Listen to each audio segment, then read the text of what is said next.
2025, I decided I'm going to read Leadership and Emotional Sabotage by Joe Rigney. Now, I interviewed Dr. Joe Rigney, I don't know, a month or two on the podcast ago. And really smart guy, really nice guy, great to talk to. But I told him on the podcast, normally when I interview people, the deal we make is you send me a book, we'll talk about the book, I'll give the book away. Some of you have been the recipients of some of these books, and I told him, I said, I'm going to keep this one. Every once in a while there's one that I keep, and this is one that I'm keeping. So I started reading it today. Today is January 1st. By the time you watch this, it will not be January 1st. However, I read a quote in here, and I thought, man, I think this is the hook for us men. I think this is the challenge. It's January 1st. A number of you guys have created a plan. Maybe you call it a resolution. Maybe you call it a goal. Maybe you have some mile markers. But most people start the first of the year with the idea, I want to improve. I want to do better. Maybe it's reading. Maybe it's exercise. Maybe it's being, more thankful for things. Maybe you want to be a better encourager, better with your time, money, whatever. Well, I'm in the same boat, and I know that life will come your way. It will come my way. If you decide I am full-time for Jesus, full surrender, there will be some real obstacles in your life. And the enemy of your soul knows where you're the weakest. And a lot of guys tap out. That used to be me. I would tap out. Kind of feel sorry for myself, throw in the towel, maybe eat a pound of sugar for the next 6 months. Need to buy something fun. Maybe I need to plan a trip. Maybe I need to binge watch a show, start a new hobby. I don't know. Whatever you do, you try to find things that will kind of numb, the fact that you quit, you gave up. We don't like to say those words, We believe our own excuses. He's talking about this. He's talking about different challenges to social order, some things that have, he used the phrase degree. And I'll get into this more, I believe, with just a thought, maybe in a different video. I know Friday, January 10th, I think that's the day, is considered Quitter's Day. It's the second Friday in January, and more people quit on whatever their resolution or goals are on that day than any other day, or at least that's when most of them start to tap out. So if you're a gym goer, you start going on the 11th because most of the people have quit on the 10th because they say, this is hard. Everybody wants better. Like, I don't know anybody that says I want worse. Everybody wants to improve. I don't know anyone that says I want to digress. What they don't want to do is do hard things. They don't want to put in the work. There are days that I don't like putting in the work. And so this idea of living a disciplined life, we see it as like punishment. Well, I can't have ice cream because, no, you can have all the ice cream you want. You could go to the grocery store, and if you have the money, you could buy every bit of ice cream and you can eat all the ice cream. It's not that you can't. It's that you've chosen not to for just a moment. You can eventually some other day unless you have some kind of adverse reaction to ice cream, but you can have ice cream.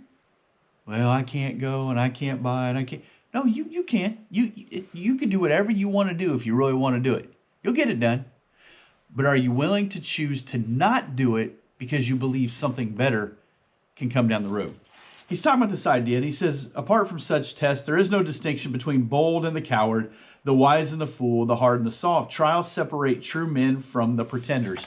Trials separate true men from pretenders. We all go through hard things. Every one of us. Every one of us has gone through some tough stuff. I could go through the list of some things that I've gone through and say, man, that was tough. That set me back. That put me in sin. That put me in a place of this, that, or the other. I have it. You have it. We all have it. I think one of the things that men struggle with, though, is we don't want to be a fraud. We don't want the imposter syndrome. We want to get better, but we generally want to get better. Again, we're just not sure we're willing to count the cost for the hard things.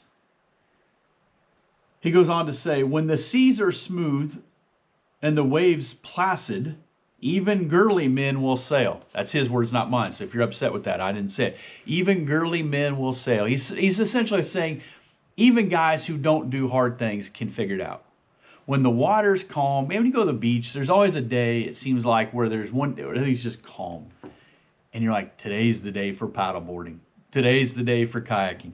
Today's the day for the tube. Why? There's no waves. It's just nice and calm. It's just like sitting on glassy water. That's easy. Anyone can do it on those days. He says, when the seas are smooth, the waves are placid, even girly men will sail. But when the north wind howls and the tempest rage, you see who the true sailors are. I looked it up. It was Matthew chapter 14 where Peter walks on water. These professional sailors are trying to get to where they need to go, and the wind isn't going to allow it. They think it's a ghost. Then they think, maybe it could be Jesus. Peter said, if it's you, Jesus, tell me to walk on the water. Jesus is like, come on. So he gets out. He starts to walk towards Jesus, and he sinks.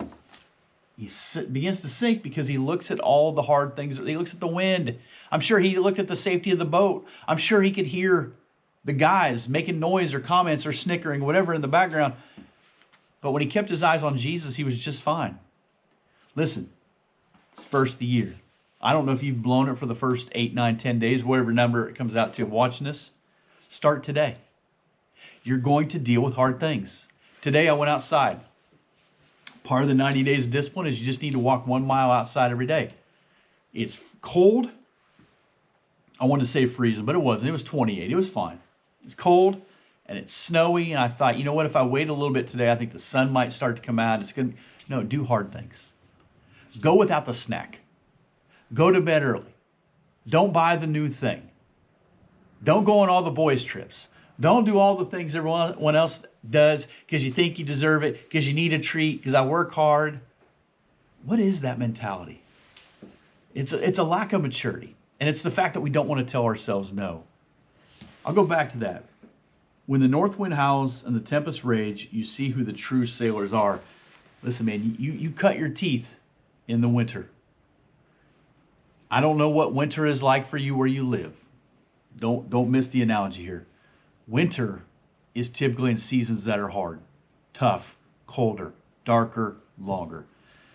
You can live in the sunniest part of the planet and your heart can then be in a season of winter. And so whatever season you're in, embrace the winter. Embrace the hard part. Maybe you got to layer up. Maybe you got to make some preparations, but you're going to be okay. Whatever it is in your life that you say, I want to get better at this, being in the Word, being in community, my physical fitness, my financial stability, my mental health, whatever it is, choose what is best over what is convenient. That's a conversation we're having all the time in our house right now. Choose best. Well, this is what I ate. This is what I did. This is what we're doing. It's best. It's better. You sleep pretty good at night knowing you chose what is best over what is comfortable during the day. Hey, just a thought. I'll talk to you in a bit.